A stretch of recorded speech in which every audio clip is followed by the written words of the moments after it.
ng Anak, ng Espiritu Santo. Amen. Amen.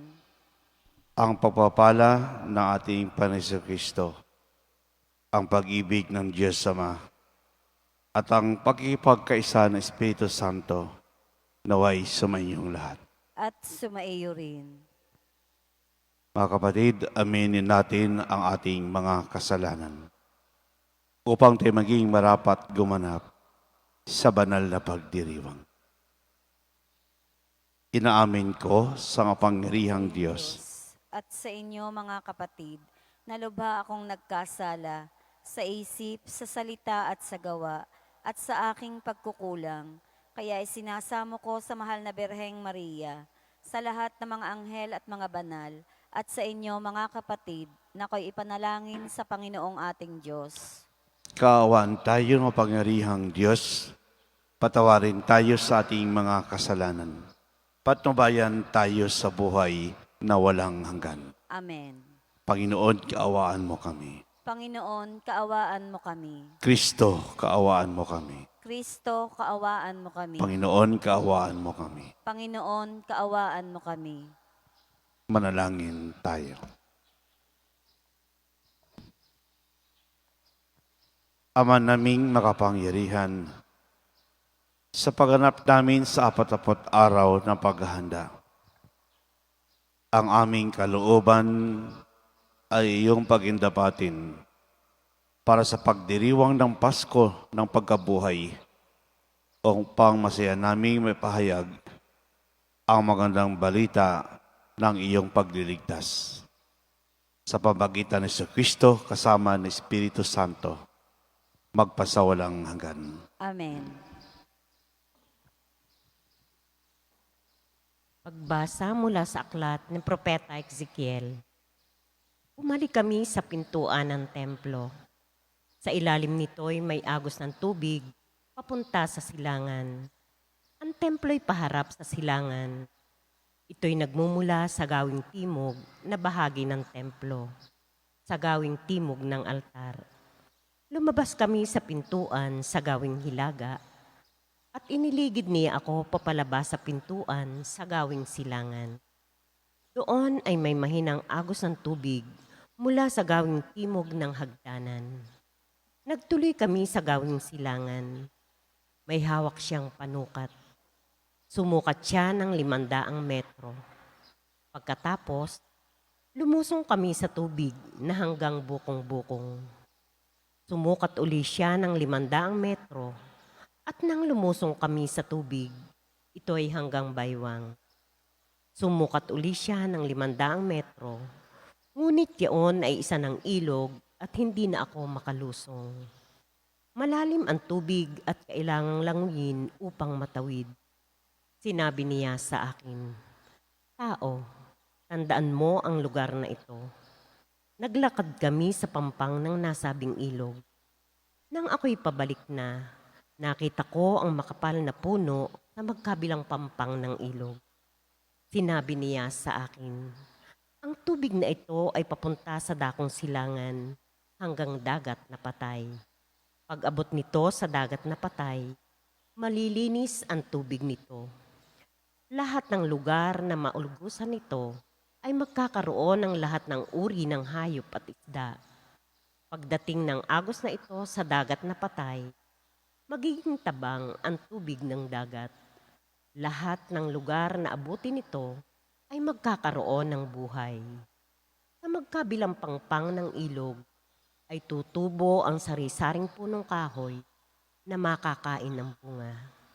Hindi malalanta ang mga dahon nito, ni mawawala ng bunga, pagkat ang didilig dito ay ang tubig na umaagos mula sa templo.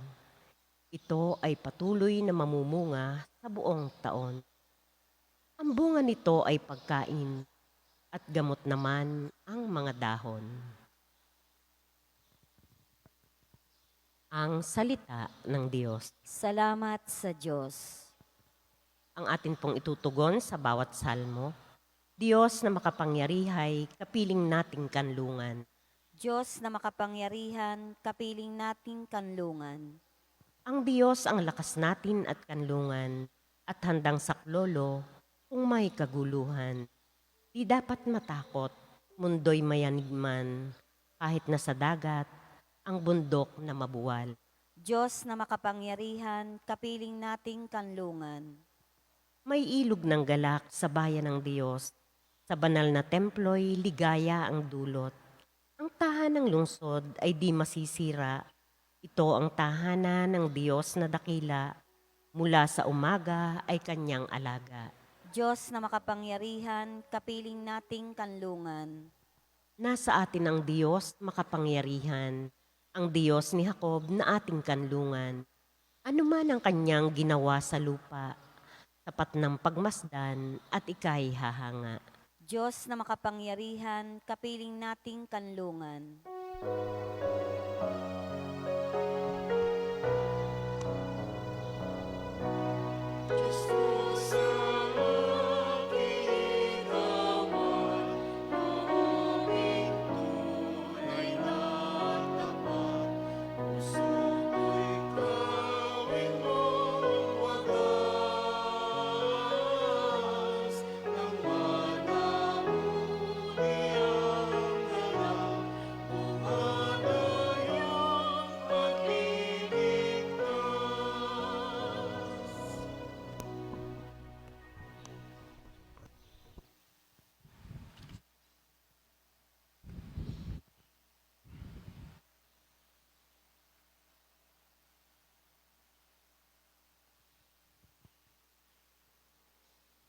Sumainyo ang Panginoon. At sumaiyo rin.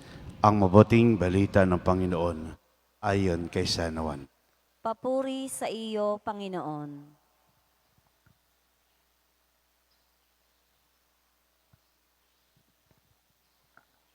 Nang dumating ang pagdiriwang ng pista ng mga Hudyo, pumunta si Jesus sa Jerusalem. Sa lungsod na ito, malapit sa pintuan ng mga tupa, ay may malaking deposito ng tubig na may 5 portiko. Kung tawagin ito sa wikang Hebreo, ay Bethesda. Natitipon dito ang maraming may sakit, mga bulag, mga pilay, at paralitiko. Inihintay nilang gumalaw ang tubig sapagkat may panahong bumababa ang isang anghel ng Panginoon at kinakalawkaw ang tubig. Ang maunang lumusong pagkatapos makalawkaw ang tubig ay gumagaling. Anuman ang kanilang karamdaman. Doon may isang lalaking 38 taon nang may sakit at siya'y nakita ni Jesus. Alam nitong matagal na may sakit ang lalaki.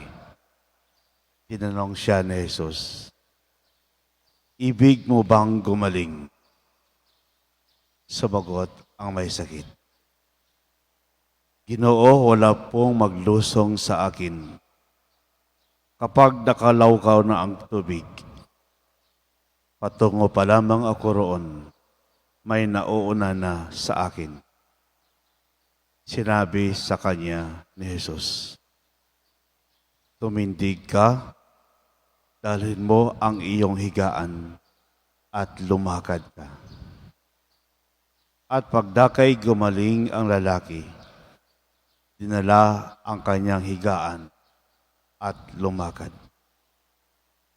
Noong araw ng pamamahinga, kaya't sinabi ng mga Hudyo sa lalaking pinagaling, "Araw ng pamamahinga ngayon, labag sa katusan na dalhin mo ang iyong higaan." Ngunit sumagot siya, "Ang nagpagaling sa akin ang nagsabing dalhin ko ang higaan at lumakad ako." At siya'y tinanong nila, "Ano ang nagsabi sa iyo? dadalhin mo ang iyong higaan at lumakad ka.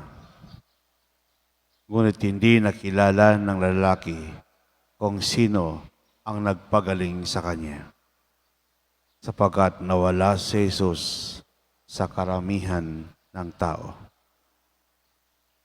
Pagkatapos nakita ni Jesus sa loob ng templo ang lalaki at sinabihan, "Magaling ka na ngayon. Huwag ka nang magkasala at baka may mangyari sa iyo na lalo pang masama." Umalis ang lalaki at sinabi sa mga Hudyo na si Jesus ang nagpagaling sa kanya. Dahil dito, si Jesus ay sinimulang usigin ng mga Hudyo sapagkat nagpagaling siya sa araw ng pamamahinga. Ang mabuting balita ng Panginoon. Pinupuri ka namin, Panginoong Hesukristo.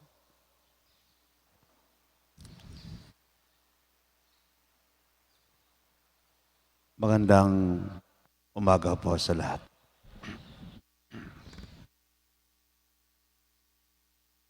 Sa ating pong mabuting balita, isang lalaki ng edad ay 38 years old, nagkaroon po ng sakit. At dahil sa karamihan ng tao, hindi po siya makalapit sa palanguyan. Dahil minsan bumababa ang anghel. Ang makalusong at makakaukaw nito ng tubig, gagaling agad. Na makita po siya ni Jesus, sinabi ni Jesus, "Gusto mo bang gumaling?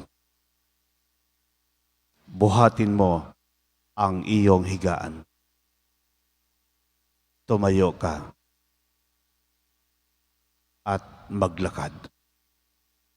Stand up, take your mat, and walk." Ito po ang unang sinabi ni Jesus sa taong may sakit.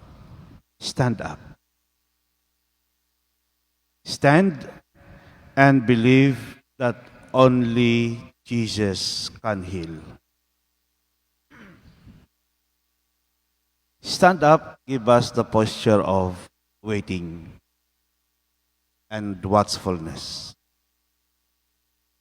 Kapag ang tao nakatayo, may malaking mangyayari sa kanyang buhay.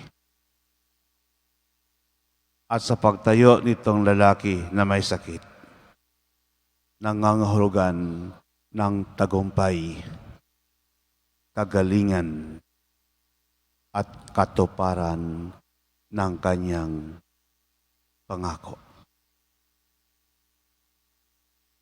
Sabi ni Jesus, take your mat.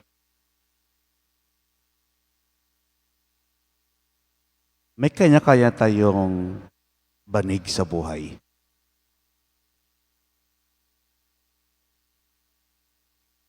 Yung banig po,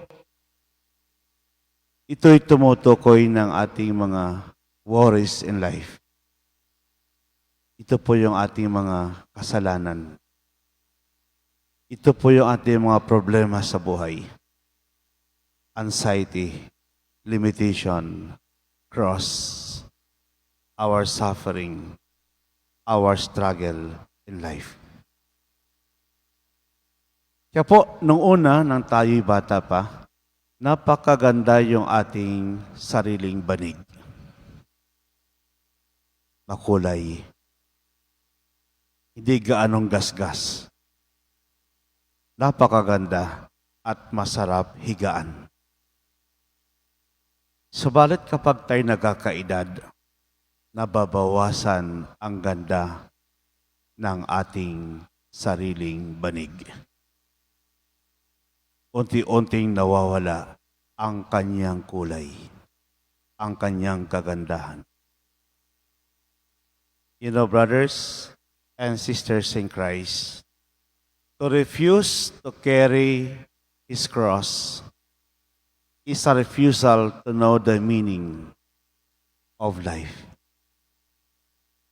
By embracing and carrying our mat, we will see the miracle of God unfolding. We will see the love of God unfolding. Una, stand up. Second, take your mat. At ang pangatlo na inutos ng Diyos sa kanya, walk. Walk in the light of Jesus with your cross. Ito po, sinugo tayo ng Diyos. At balibit po natin naririnig, go and make disciples of all nations. Baptize them in the name of the Father, the Son, and the Holy Spirit. Every time we walk in the light of Jesus, it will bring renewal. Kapag ma-recognize natin ang Diyos sa ating buhay, He will bring renewal in us. At kapag matanggap natin si Kristo bilang Diyos, bilang anak ng Diyos, He will bring renewal in us. Walking means renewal of life. Alam niyo po, mga kapatid, yung ating pagbasa ngayon, it is not only a miracle story, but it is a miracle gospel of discipleship. Matapos pinagaling ni Jesus, siya'y lumakad at binahagi niya ang kabutihan ng Diyos. Stand up, take your mat, and walk. Ituturo ng Diyos ang tamang daan sa kanyang kaharian. Amen.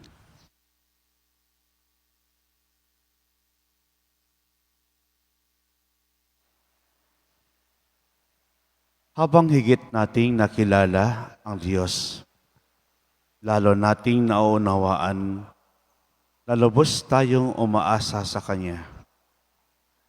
Alam natin na marami tayong mga kahinaan. Wala tayong magagawa kundi hindi na tayo tulungan kaya't manalangin tayo sa Kanya. Panginoon, dinggin mo po ang aming panalangin. Panginoon, dinggin mo po ang aming panalangin.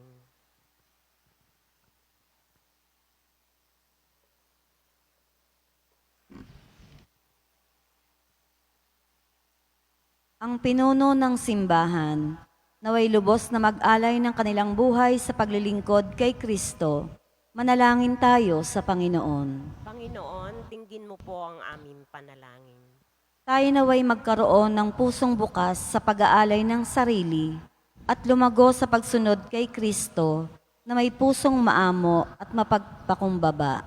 Manalangin tayo sa Panginoon. Panginoon, dinggin mo po ang aming panalangin. Tayo naway magkaroon ng tunay na diwa ng kababaang loob sa ating pakikitungo sa mga dukha at mga api at makita natin ang presensya ni Kristo sa kanila. Manalangin tayo sa Panginoon. Panginoon, dinggin mo po ang aming panalangin. Ang mga may sakit, naway makatagpo ng pagmamahal at pagtataguyod sa mga nangangalaga sa kanila. Manalangin tayo sa Panginoon. Panginoon, dinggin mo po ang aming panalangin. Ang mga nauna na sa atin sa paglisan sa buhay na ito, naway makaisa ng Diyos sa kanyang kaharian. Manalangin tayo sa Panginoon. Panginoon, dinggin mo po ang aming panalangin.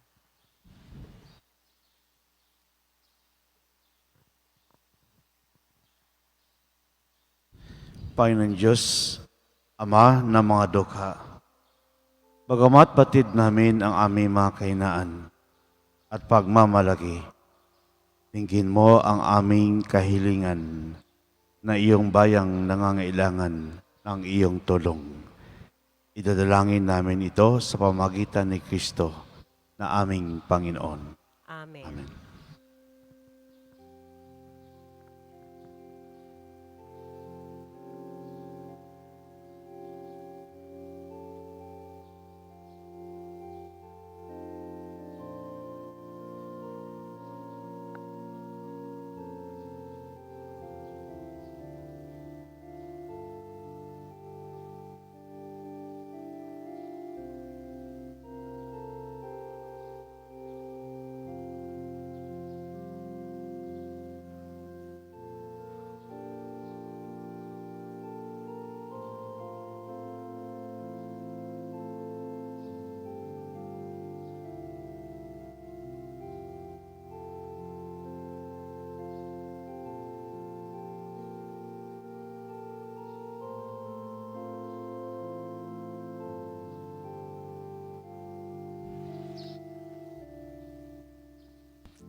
Maraming kapatid, upang paghahay natin kalugdan ng Diyos, amang makapangyarihan.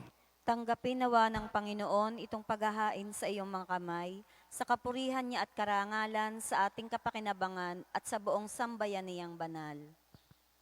Ama naming lumikha, inaalay namin sa iyo ang mga kaloob mong ito bilang pagtanaw namin ng utang na loob sa iyong paglingap sa amin araw-araw at bilang pagganap sa iyong pagpupok sa aming lahat na iyong binubuhay. Sa pamagitan ni Jesucristo kasama ng Espiritu Santo, magpasawalang hanggan. Amen. Sumainyo ang Panginoon. At sumaiyo rin. Itaas sa Diyos ang iyong puso at diwa. Tinaas na namin sa Panginoon. Pasalamatan natin ng Panginoong ating Diyos. Marapat na siya ay pasalamatan. Ama naming makapangyarihan, tunay marapat ni kay aming pasalamatan sa pamagitan ni Jesucristo na aming Panginoon. Siyang salitang katomo at kapiling, nung lahat ng umiral ay iyong likain. Siya'y sinugo mo para kami sa gipit palayain. Kaya't siya'y kinalinga na mahal na berhen na naging kanyang inang totoo sa kapangyarihan ng Espiritu Santo. Inako niyang sundin ang loob mo at kamtin ang sambayanang banal para sa iyo. Pinagtiis ang iyon at sa krus ang kanyang mga kamay upang magwakas sa kamatayan, mahayag ang pagkabuhay. Kaya kaisa na mga anghel nagsisiawit ng papuri sa iyo. Nang walang humpay sa kalangitan, kami nagbubunyi sa iyong kadakilaan. Santo, Santo, Santong Panginoong Diyos ng mga hukbo, napupuno ang langit at lupa ng kadakilaan mo, o sana sa kaitaasan. Pinagpala ang naparirito sa ngalan ng Panginoon, o sana sa kaitaasan. Ama naming banal, ikang bukal ng tanang kabanalan. Kaya't sa pamagitan ng Espiritu ay banal ang kaloob na ito, upang para sa maging katawan at tugo ng aming Panginoong Hesukristo. Bago pinagtisang kusang loob na magiging handog, hinawakan niya ang tinapay, pinasalamatan kaniya. Pinaghati-hati niyon inabot sa kanya maalagad at sinabi, "Tagapin lahat ito at kanin. Ito ang aking katawan na ihandog para sa inyo."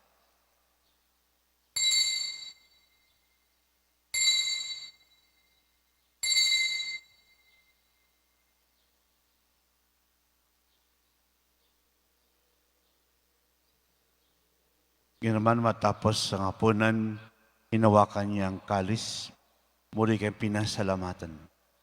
Inabot niyang kalis sa kanyang maalagad at sinabi, "Tanggapin lahat ito at inumin. Ito ang kalis ng aking dugo, ng bagot walang hanggang tipan. Ang aking dugo na ibubuhos para sa inyo at para sa lahat, sa ipagpapatawad ng mga kasalanan. Gawin niyo ito sa pag-alaala sa akin.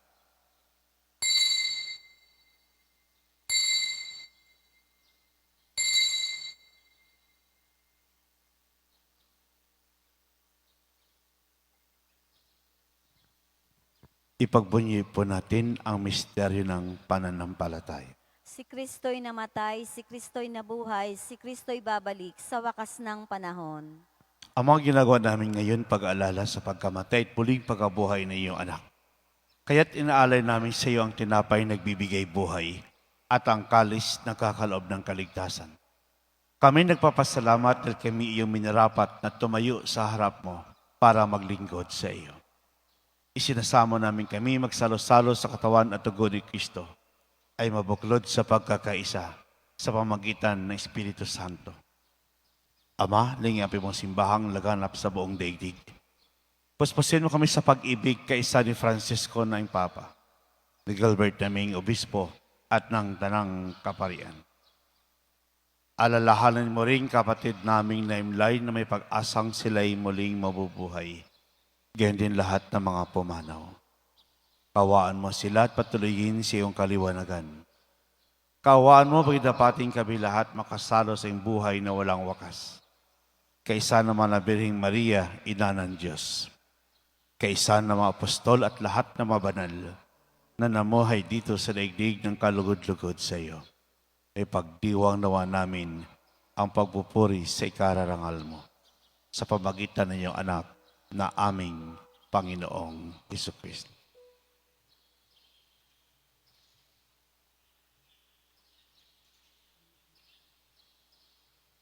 Sa pamagitan ni Kristo, kasama niya at sa Kanya.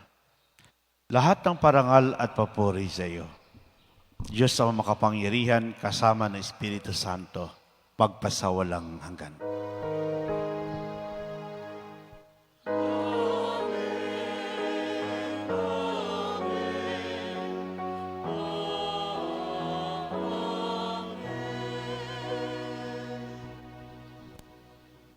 Sabay-sabay po nating awitin ang panalangin itinuro sa atin ng ating Ama, ang Ama namin. Ama namin, sumasalangit ka, sambahin ang ngalan mo, mapasa amin ang kaharian mo, sundin ang loob mo dito sa lupa para nang sa langit. Bigyan mo kami ngayon ang aming kakanin sa araw-araw. At patawarin mo kami sa aming mga sala para ng pagpapatawad namin sa nagkakasala sa amin. At huwag mo kaming ipahintulot sa tukso at iadya mo kami sa lahat ng masama. Pwede na namin kami adya sa lahat ng masama pagkalooban ng kapayapaan na araw-araw. Iligtas sa kasalanan, ilayo sa lahat ng kapahamakan. Samantalang aming pinanabikan dakilang araw ng pagpapahayag ng tagapagligtas naming si Jesu Kristo. Sapagkat iyo ang kaharian at ang kapangyarihan at ang kapurihan magpakailanman. Amen. Panginoon Jesu Kristo, sinabi mo sa iyong mga apostol, kapayapaan ang iniwan ko sa inyo. Ang aking kapayapaan ibinibigay ko sa inyo. Tungahin mo ang aming panampalataya at huwag ang aming mga pagkakasala. Pagkalooban mo kami ng kapayapaan at pagkakaisa. Ayon sa iyong kalooban kasama ng Espiritu Santo, magpasawalang hanggan. Amen. Ang kapayapaan ng Panginoon ay laging sumainyo. at sumaiyo rin. Magbigayin po tayo ng kapayapaan sa isa't isa. Peace be with you. Good morning po sa lahat. Kordero ng Diyos na nag-aalis sa mga kasalanan ng sanlibutan, maawa ka sa amin. Kordero ng Diyos na nag-aalis sa mga kasalanan ng sanlibutan, maawa ka sa amin. Kordero ng Diyos na nag-aalis sa mga kasalanan ng sanlibutan, ipagkaloob mo sa amin ang kapayapaan.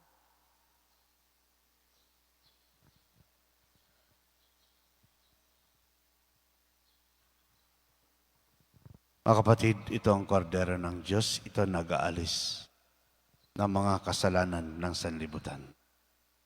Mapalad ang mga iniyahan sa kanyang piging. Panginoon, hindi ako karapat-dapat na magpatuloy sa iyo, ngunit sa isang salita mo lamang ay gagaling na ako.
Manalangin tayo. Ama naming mapagmahal, gawin mong dalisay ang aming kalooban at panibaguhin mo ito sa aming pagkikinabang upang ang tulong mo sa ngayon at sa inaharap ay aming lubusang matanggap. Sa pamagitan ng Kristo kasama ng Espiritu Santo, magpasawalang hanggan. Amen. Sumainyo ang Panginoon. At sumaiyo rin. Pagpalain kayo ng kapangyarihang Diyos, ang Ama, Anak, at Espiritu Santo. Amen. Kumain taglay ang kapayapaan upang ang Panginoon ay mahalin at paglingkuran. Salamat sa Diyos. Diyos.